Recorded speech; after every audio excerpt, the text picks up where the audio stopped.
Hello guys, this is your friend Itachi Fanfic 3.0 and we are back a new fanfic story which is What if in the Weight of Green, Arin failed to break his past and chose the dream instead? Part 1. Let's start fanfic without wasting more time. They were known as the Three of the Northern Road. People along the valleys did not agree on where they came from. Some said they were born in different lands and only met because of war. Others believed they were siblings separated in childhood and reunited by fate. No one truly knew, because the three themselves never corrected any rumor. They simply walked. Always forward, always together. The one in the center was called Arin by those who dared to ask his name. He was tall, broad-shouldered, and walked as if the ground itself had promised not to betray him. A pale cloak hung from his shoulders, and beneath it he wore green, the color of old forests and uncut leaves. He often kept one hand near his chest, as if guarding something invisible. His eyes were calm, but heavy, like someone who had seen too many endings and carried each one carefully inside him. To his right walked a young man named Kale. He was lean, sharp-eyed, and quiet in a way that made people uneasy. His hair was tied high, and his hands usually rested inside his pockets, not from laziness but from restraint. He had learned early in life that hands could break more than they could build. Kale did not speak much, but when he did, his words were precise, like stones placed one by one to cross a river. To Arin's left walked Lyra. She wore blue, and her steps were light but firm. Her eyes missed nothing. She spoke more than the others, but not carelessly. Her voice carried warmth, yet it also carried warning, like a fire that could cook your food or burn your house, depending on how close you stood. They were not heroes. They were not villains. They were something in between. People who had made promises and refused to break them, even when those promises grew heavier than their own lives. Years ago, before they were known as the Three of the Northern Road, they had been children in a broken land. That land had once been green like Arin's clothes. Rivers had sung through fields, and wind had played in tall grass. But then came the War of Banners, when kings decided that colors mattered more than lives. Armies crossed borders like storms, leaving only silence behind. Arin had been the first to lose everything. His village burned in a single night. He remembered the smell of smoke mixed with rain, and the sound of wood breaking like bones. He had tried to save his father, but fire is stronger than hands. When the flames died, only ash remained, and a boy who no longer believed in mercy. Kale lost his family differently. Not in fire, but in choice. His parents had joined a side in the war. When that side fell, so did they. Kale survived because he was too young to be counted as a threat. But he grew up knowing that loyalty could kill just as surely as a sword. Lyra lost no one that night, but she lost something else: safety. Her home became a camp for soldiers. She saw what power did to people who thought they could not be punished. By the time she escaped, she had learned how to smile without trusting it. They met years later in a ruined town where walls leaned like tired old men. Arin was already known as a fighter who never ran. Kale was known as someone who could end a fight before it began. Lyra was known as someone who could talk herself out of death. Their meeting was not dramatic. It was simple, almost dull. Three strangers sharing bread they had stolen from the same place. But sometimes fate does not shout. Sometimes it whispers. They learned each other slowly. Not through long talks, but through shared danger. Arin noticed that Kale always stood where he could see every exit. Lyra noticed that Arin never slept deeply. Kale noticed that Lyra always watched people's hands before their faces. Trust grew like grass through broken stone. Slow, stubborn, and impossible to stop once it began. One winter, they reached a village called Greyfall. Greyfall had no war banners, no soldiers, and no king. It only had fear. People there spoke of something in the hills. Something that came at night and took more than lives. It took memories. Those who returned were empty, smiling without knowing why. Arin listened to these stories with his hand on his chest, feeling the weight he always carried. He did not tell the others, but he already knew what it was.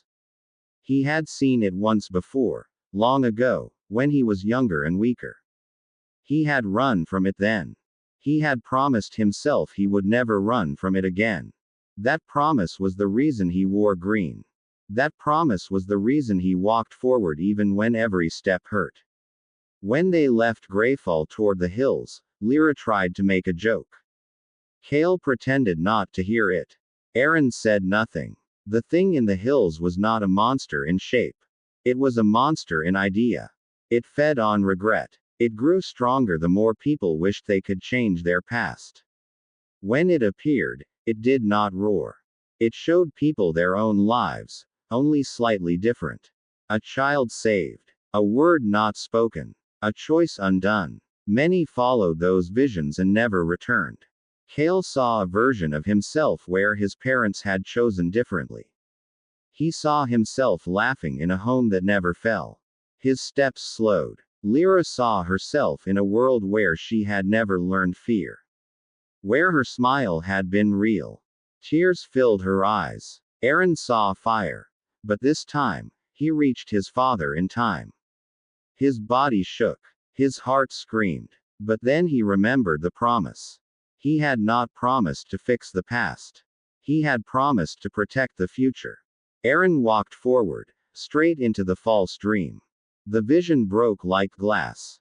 He pulled Kale back with one hand and Lyra with the other. The creature screamed. Not in sound, but in feeling. It hated those who accepted pain instead of escaping it. The fight was long, not because the creature was strong, but because doubt is hard to kill. Every time they struck it, it tried to show them another, better, life. Kale finally spoke more than a sentence. There is no better life, he said. Only the one we survive. Lyra wiped her tears and laughed. Not a soft laugh, but a sharp one. And we survived together. Arin stepped forward, cloak moving like a pale shadow behind him. He placed his hand on his chest, feeling the old scars beneath. For the ones we lost, he said quietly. And for the ones who still live. When the creature was gone, the hills felt empty, not haunted, just tired. Greyfall was saved, but no songs were written about it. The three did not stay. They never did. That night, as they walked away, Lyra asked Arin why he always touched his chest like that. He thought for a moment, then answered, because that's where I keep the people I couldn't save. If I forget their weight, I might stop moving. Kale looked at the road ahead. And if you stop moving? Arin's eyes reflected the dark sky. Then their deaths would become meaningless. They walked in silence after that. None of them knew that the road ahead would soon ask for more than memories. None of them knew that the promise Arin carried would be tested in a way that could break even the strongest will.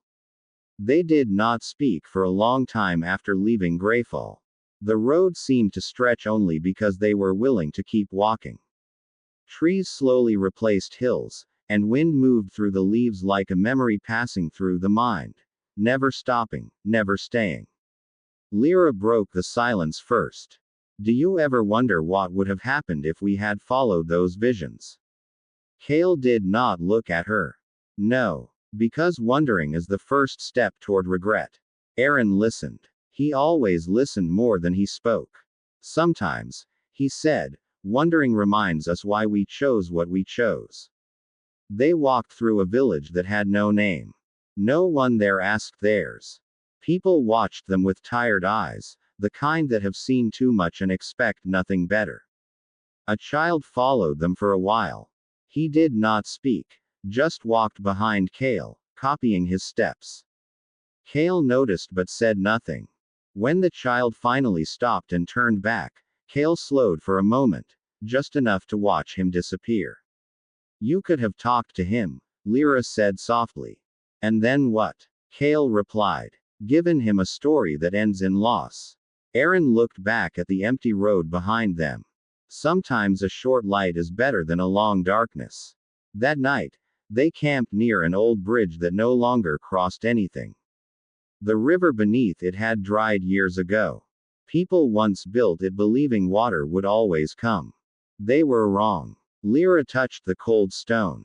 Looks like promises. Kale raised an eyebrow. Yours or his? He nodded toward Arin. Arin did not smile. All promises are the same. Heavy when kept. Dead when broken. They slept lightly. They always did. Before dawn, they were woken by footsteps. Not loud. Careful. A man stood near their fire, hands raised, eyes hollow. I don't want trouble, he said. I just need to know if the road ahead is safe. Lyra studied him. Safe from what? From myself, the man whispered. He told them his story. He had left his family to chase gold. When he returned, they were gone, taken by sickness. Now he wandered, afraid of every road, because each one might lead him closer to the truth he did not want to face, that he had chosen wrong. Kale said, no road is safe from memory. The man looked at Arin. Then why do you walk like you're not afraid of it? Arin answered, because I walk with it. The man left before sunrise, choosing the road that curved away from the rising light. Lyra watched him go. Do you think he'll survive? Kale shrugged. Survival is not always living. Arin stood and pulled his cloak around himself. And living is not always survival. They crossed lands where banners once stood and now only shadows remained. Sometimes they found old weapons buried in the soil, rusted into the earth. Kale would stop and pull them free, then place them gently aside, as if laying old soldiers to rest. One evening, they reached a place where the wind never stopped. It whispered through broken towers and empty streets. People once called it Highreach. Now it was just stone and sound. Lyra said, this place feels like it's trying to remember something. Kale said, or trying to forget. As they walked through the ruins, Arin suddenly stopped. His hand went to his chest. Lyra felt it too, a pressure, like the air had thickened. From the shadows of fallen walls, figures began to appear. Not enemies. Not ghosts. They were people from their past. Lyra saw the face of the soldier who had smiled at her before burning her home. Kale saw his mother, calling his name. Arin saw his father again, standing whole and warm. None of them spoke. The figures waited. Lyra's hands shook. Kale's breath slowed until it was almost nothing. Arin stepped forward, heart pounding like a drum of war. This place feeds on memory, he said. Not regret like the thing in the hills. Memory itself. Kale asked, then how do we fight what made us? Arin looked at them. By not letting it decide who we become.